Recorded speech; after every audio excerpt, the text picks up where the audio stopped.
और आइए आज के अभ्यास सत्र में भारत माँ की 7 राष्ट्रीय प्रतीक चिन्हों का वर्णन करें।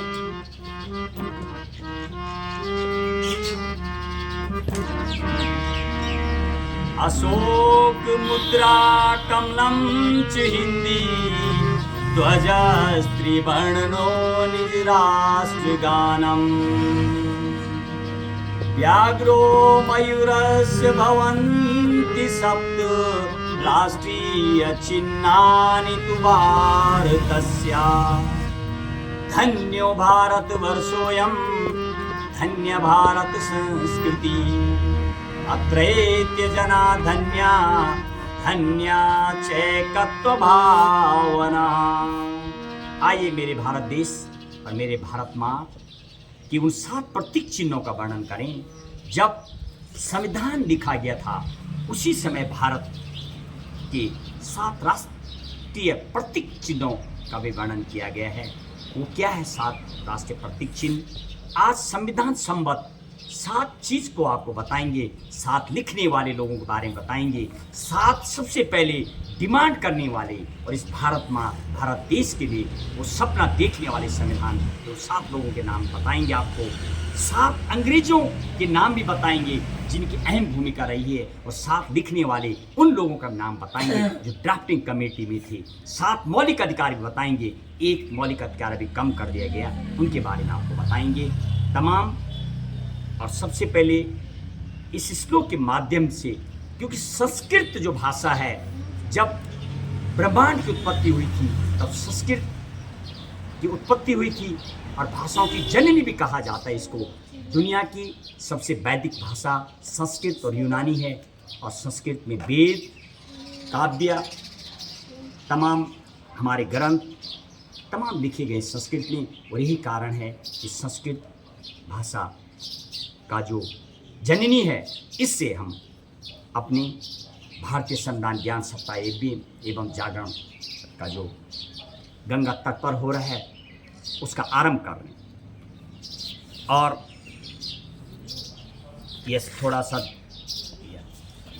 अशोक मुद्रा कमलम च हिंदी ध्वजस्त्रिवर्णो निज राष्ट्र गानम। और भारत का सबसे पहला जो प्रतीक चिन्ह है अशोक मुद्रा और राष्ट्रीय पुष्प कमल और भाषा में हिंदी 3 अशोक मुद्रा, कमल का पुष्प और हिंदी भाषा जिसको करोड़ों लोग बोलते हैं, और 3 वर्णों से सुसज्जित तिरंगा मेरे भारत देश का। और राष्ट्रीय गान में जन गण मन 5 प्रतीक चिन्ह आपको बताए गए हैं। और अगला जो प्रतीक चिन्ह है व्याघ्रो मयूरस्य भवन्ति सप्त राष्ट्रीय चिन्हानि तु भारतस्य। व्याघ्रो का मतलब बाघ, जो एक फुर्ती का प्रतीक है बाघ। और ये हमें जो सीख देता है, बाघ एक ऐसा पशु है, राष्ट्रीय पशु भी है ये, वो इसलिए राष्ट्रीय पशु कहा गया है।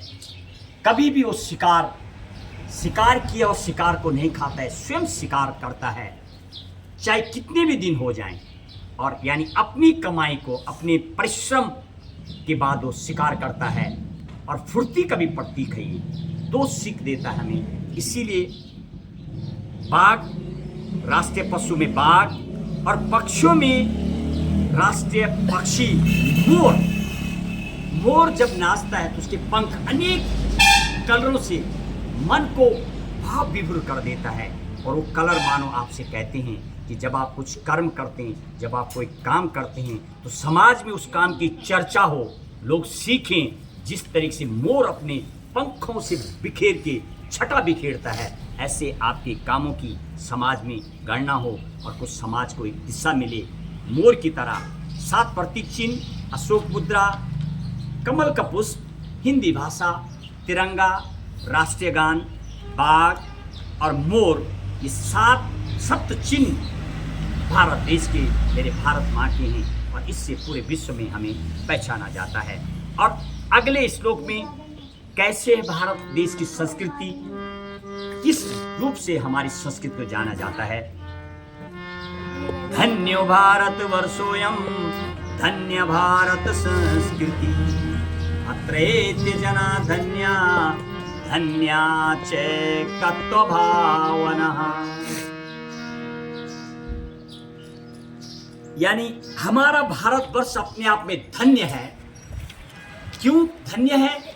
विविध धर्मों के लोग यहाँ एकता की भावना में यहाँ पर रहते हैं।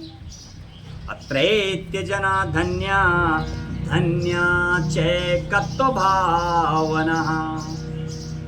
अनेक धर्म, हिंदू, मुस्लिम, सिख, ईसाई, बौद्धिस्ट, जैन, पारसी, एकमात्र विश्व का हमारा भारतवर्ष, भारत देश इस धरती में, इस विश्व में है जहाँ अनेक धर्मों के लोग रहते हैं और एक साथ रह करके कैसे रहते हैं, अनेकता में एकता, जिसके लिए हमारी संस्कृति को जाना जाता है। और अब विविध धर्मों के लोग एकता की भाव में रहते हुए यहाँ देश के सतत विकास में लगे हुए हैं और एक भावना में रहते हैं। और किसी विश्व के प्रसिद्ध कवि ने भारत देश की संस्कृत भाषा, यहाँ की संस्कार और यहाँ की संस्कृति की जो व्याख्या की है, पूरी दुनिया में, विश्व में हमारे भारत देश को जाना जाता है। भारत, इंडिया, संविधान में दो चीज़ों से हमारे देश को जाना जाता है। आइए अब हम अगले सब चीज़ों का वर्णन करेंगे, आपको उन 7 लोगों के नाम बताएंगे। यदि मैं संविधान के लेके बातें कर रहा हूँ, साथ जानकारी देंगे आपको। यदि मैं उस मूल पुस्तक की बात करूँ, संविधान की बात करूँ, तो टोटल जो संविधान को बनने में जो खर्च आया था 63,96,729 रुपये खर्च हुआ। संविधान की ग्रंथ की यदि बात करूँ 251 पेजेज उसमें है और 1,46,385 वर्ड इंग्लिश में उस संविधान पुस्तक में है। और हिंदी की यदि बात करूं तो हिंदी में 1,17,369 वर्ड हिंदी में इसमें है और 128 बार, यानी अभी तक संविधान संशोधन के लिए बिल पास हुए हैं, 106 बार अमेंडमेंट हो गया है। और साथ ही साथ संविधान ग्रंथ की बात में 2 साल 11 महीने 18 दिन लगे थे, 3 साल 1 महीना 16 दिन संविधान सभा ने काम किया था। ये मोटी मोटी जानकारियां हैं संविधान के बारे में। अब मैं 7 लोगों के उनके नाम बताऊंगा आपको, जिनकी अहम भूमिका रही संविधान को लिखने में। सबसे पहले उनके नाम बताएंगे जिनके द्वारा सबसे पहले डिमांड की गई थी, कि जिन्होंने सपना देखा था कि मेरे भारत माँ का, मेरे भारत देश जब आज़ाद होगा, जब हमारा देश गुलाम था तब उन्होंने सपना देखा था। यदि मैं सीधे संविधान गठन और संविधान के निर्माण की बात करूं 1946 में और 1940 जब विश्व युद्ध हुआ था और उस पीरियड के लिए मैं बात करूं, सबसे पहले जिन 7 लोगों ने सपना देखा, 1895 में बाल गंगाधर तिलक ने सबसे पहले डिमांड की थी कि मेरे भारत देश का संविधान होगा। और फिर 1918 में मदन मोहन मालवीय जी ने डिमांड की थी। उसके बाद 1922 में महात्मा गांधी ने और 1924 में तेज बहादुर सब्रू, इन लोगों ने डिमांड की थी। 4 लोग, 5वां नाम की बात करो 1928 में मोतीलाल नेहरू के द्वारा डिमांड किया गया। 1934 में M.N. रॉय ने डिमांड की थी कि मेरे भारत देश का संविधान होगा। 1936 में जब फेसपुर अधिवेशन हुआ था और 1938 मेरी नाम की बात करूं तो पंडित जवाहरलाल नेहरू, 7 नाम, इन लोगों के द्वारा सबसे पहले डिमांड किया गया कि भारत संविधान होगा, संविधान लिखा जाएगा, पूरे विधि से चलेगा। क्योंकि हमारा जो देश है यहाँ पर संविधान की सुपरमेसी है। जापान और भारत देश संविधान की सुपरमेसी है। अमेरिका की बात करूँ तो अमेरिका की में सुप्रीम कोर्ट की सुपरमेसी है, कोर्ट का फाइनल फैसला होता है। और इन ब्रिटेन की बात करूँ तो ब्रिटेन लगभग संसद से नियम कानून बनते हैं और उसका आखिरी फैसला माना जाता है। आइए अब हम आपको 7 उन लोगों के नाम बताएंगे जिनकी अहम भूमिका रही है। बेनीगल नरसिम्हा राव, सबसे पहले बेनीगल नरसिम्हा राव जिन्होंने लगभग 60 से अधिक देशों का संविधान अध्ययन किया उन्होंने। और साथ में डॉक्टर अम्बेडकर, जिनका पूरा नाम डॉक्टर भीमराव अम्बेडकर, भीमा उनकी माँ का नाम था, राम जी उनके पिता का नाम था और अम्बेडकर उनके गुरु का नाम था। उनका जो पूरा नाम था डॉक्टर भीमराव अम्बेडकर। अम्बेडकर जाति प्रथा चलती थी, आज भी चलती है। उनके गुरु अम्बेडकर के द्वारा उनको अपनी जाति लिखने के लिए कहा गया, इसीलिए उनका पूरा नाम डॉक्टर भीमराव अंबेडकर। 10 देशों के संविधान को बड़े करीबी से देख के वहाँ से लगभग काफ़ी कुछ चीज़ें दी गई हैं। हालांकि संविधान को अपने समाज के हिसाब से निर्माण किया गया है। और तीसरे यदि नाम की बात करूं तो डॉक्टर राजेंद्र प्रसाद, जो संविधान सभा के अध्यक्ष थे, जब लिख करके लाती थी वो 7 सदस्य जो समिति थी, उसके बाद डॉक्टर राजेंद्र प्रसाद उसका नेतृत्व करती थी। और जब लिख के तैयार हो गया संविधान, अब उसको पेन से लिखना था। 432 पेन की जिप जिन्होंने लिखा है, प्रेम बिहारी नारायण राय जादा, उनके द्वारा लिखा गया है। और उनके 2 और साथी जिन्होंने जो कलाकार थे, राम मनोहर सिन्हा और नंदलाल बोस। बेनिगल नरसिम्हा राव, डॉक्टर भीमराव अंबेडकर, तीसरा नाम डॉक्टर राजेंद्र प्रसाद, प्रेम बिहारी नारायण राय जादा और राम मनोहर सिन्हा और नंदलाल बोस। और आखिरी में जो संविधान की जो मूल पुस्तक है, उसमें आखिरी में जो नाम लिखा गया, उनके दादाजी का नाम मास्टर राम प्रसाद सक्सेना का नाम अंकित है। 7 लोगों के नाम। आइए अब मैं 7 उन समिति के लोगों का आपको नाम बताऊंगा, जिन 7 लोगों के नाम है। समिति जो 3 नाम से उसको जाना जाता है, पांडुलेखन प्रारूप समिति, पांडुलेखन समिति, मसौदा समिति नाम से जाना जाता है उसको, और ड्राफ्टिंग कमेटी जिसको बोला जाता है। सबसे पहले जो नाम है डॉक्टर भीमराव अंबेडकर, वो अध्यक्ष थे समिति के। और फिर थे मोहम्मद सादुल्ला और के मुंशी, कन्हैयालाल माणिकचंद मुंशी तीसरा नाम। चौथे नाम की बात करूं तो अलादी कृष्ण अय्यर उनका नाम, और चौथा नाम गोपाल स्वामी अयंगर और एन माधव राव, बीसी मित्तल जिन्होंने रिजाइन दे दिया था, और टीटी कृष्णमाचारी जिनका पूरा नाम था, क्योंकि डीपी खेतान एक थे जिनकी मृत्यु हो गई थी, उनकी जगह टीटी कृष्णमाचारी। यानी यदि आप इन नामों का देखेंगे, बड़ा ही जब आप संविधान का अध्ययन करेंगे, मूल पुस्तक भाग 3, जहाँ पर हर समाज के लिए, मेरे भारत देश के लिए, मेरे नागरिकों के लिए, पूरी दुनिया के लिए जो मेरे भारत देश में आते, कुछ अधिकार उनको भी दिए गए, और जो अधिकार जन्म लेने वाले को भी है, उस भाग 3 में जो मौलिक अधिकार, फंडामेंटल जो राइट है, मूल अधिकार जो है, उस जगह पर राम, सीता मैया और लक्ष्मण की अयोध्या जब वो वापस आए थे, वो फोटो भी अंकित है। हालांकि इसका कहीं पूरा वर्ण व्याख्या तो नहीं की जाती, लेकिन संविधान की मूल पुस्तक में ये फोटो है। उनके नाम कहीं ना कहीं भगवान से भी मिलते जुलते। कृष्ण भगवान आपने देखा कि मुंशी, अल्लादी कृष्णा और गोपाला अयंगर, 7 भगवान के नाम पर कहीं ना कहीं उनके नामों का वर्णन होता है। और अब हम 7 उन अंग्रेजों के भी नाम बताएंगे, जिनकी खास तौर पर अहम भूमिका रही है इस संविधान को वर्णन के लिए की बात करें। और आज हम अब अपने सत्र को यहीं पर विराम देते हैं, क्योंकि समय अधिक हो गया है।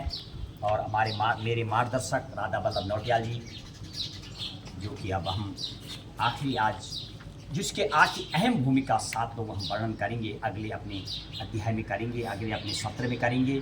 मामा जी, आज का अब हम अपनी वाणी को विराम देंगे, यहाँ पर टाइम हो चुका है। आखिरी शब्दों में क्या लोगों का आह्वान करेंगे, लोग कैसे हम हमारी इस भारतीय संविधान ज्ञान एवं जागरूकता सम्मेलन में जुड़े। जो 3 प्रसिद्ध चीज़ें हमारी इस कथा में आपको नजर आएगी। माँ गंगा यमुना का प्रकट्य इस जिला से होता है, जहाँ पर हमारी ये श्रवण होना है, ये जागरूकता सम्मेलन होना है। दूसरा, भारत की 2 ही प्रसिद्ध काशी है, वाराणसी की बनारस काशी, उत्तर की उत्तर काशी, जिस काशी नगरी में हम अपने कथा का श्रवण करेंगे। और माँ गंगा के तट पर माँ गंगा जिस तरह से कल कल बहती है, हमारी कल्पना है आने वाले दिनों में पूरे देश में जिस तरह से माँ गंगा बहती है। 26.2 जोग्राफिकल पार्ट को गंगा कवर करती है। 56.26 खेती में काम आते हैं माँ गंगा का जल। 52.6 लोग माँ गंगा के जल का पीने में इस्तेमाल होते हैं। आइए, और दुनिया की 34वें नंबर की नदी है, 2008 में राष्ट्रीय नदी घोषित हुई थी माँ गंगा, वर्षों हजारों वर्षों से है और राष्ट्रीय नदी है। बैक्टीरियोफेज माँ गंगा में पड़ता है। पाया जाता है। कभी माँ का जल खराब नहीं होता। विश्व की एकमात्र माँ गंगा जिस तट पर हम अभी कथा का श्रवण करेंगे, माँ पार्वती का कुंड, मणिकर्णिका घाट, मणियों से बना हुआ माँ पार्वती के कुंडल इस जगह पर छुट गए थे, इस कुंड पर, इसीलिए इसको मणिकर्णिका घाट कहा जाता है। और बहुत दिव्य दर्शन माँ गंगा के भी होंगे बराबर। आइए इसमें जुड़िए और इस किरतार को पाएं। आगे मामा जी क्या बोलेंगे? बहुत ज़रूरी है। संविधान का ज्ञान हमारे पूरे देशवासियों को, पूरे नागरिकों को होना चाहिए। और इसके लिए आपने जो संकल्प लिया है संविधान पे स्पीच करने का, संविधान को लोगों को समझाने का, तो भारतीय संविधान हमारे लिए सर्वोपरि ग्रंथ है। सबसे पहला जो धर्म है हमारा, वो पहला धर्म है अपने संविधान को जानना। संविधान रूपी जो धर्म ग्रंथ है हमारा, यानी पहला धर्म ये है कि संविधान को जानिए। तो संविधान का ज्ञान होना प्रत्येक नागरिक के लिए बहुत जरूरी है। इसके लिए आपने जो बीड़ा उठाया है कि अखिल भारत में भारतीय संविधान का प्रचार प्रसार हो, इसका ज्ञान सबके हृदय में बैठे, सबको इसकी जानकारी हो।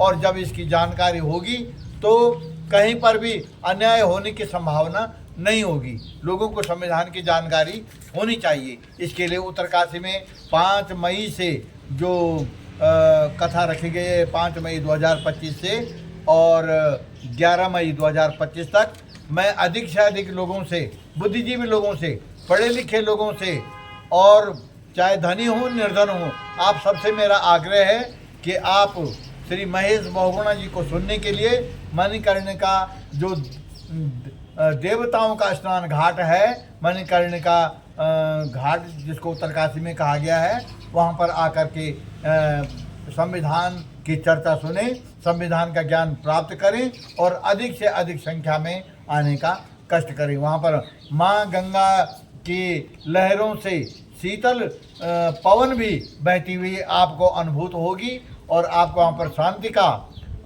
अनुभव होगा और आपको बहुत अच्छा लगेगा।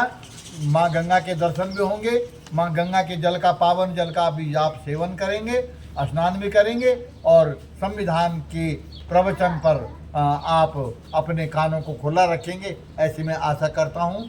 तो बहुत बहुत धन्यवाद बहुगुणा जी का, जिन्होंने मुझे जो है थोड़ा कुछ बोलने के लिए प्रेरित किया है। तो संविधान पर मेरा जो कथन था वो मैंने आपको व्यक्त कर दिया। बहुत बहुत धन्यवाद। आप अपने संकल्प को पूरा करने के लिए निरंतर आगे बढ़ते रहें।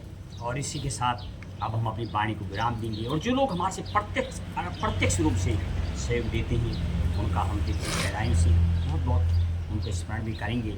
मेरे मार्गदर्शक राधा बल्लभ नौटियाल और मेरे गुरुजी सनसनी श्रीवर्धन त्रिवेदी, साथ ही साथ कई प्रत्यक्ष ऐसे चेहरे, सुमन बडूनी, विजय बडूनी, और आज हमारे साथ मास्टर आयुष्मान नौटियाल थे तबला पर, उनका भी, और मनोज कोहली, नवनीत दुनियाल, ऐसे अनेक चेहरे जो हमें सपोर्ट करते हैं। गीता गैरोला, शांति ठाकुर, किरण पंवार, ऐसी मातृशक्ति जो कीर्तन मंडलियाँ जुड़ेंगी। आप सभी का इस दिव्या में स्वागत है। और इसी के साथ जय संविधान, जय हिंद, जय भारत।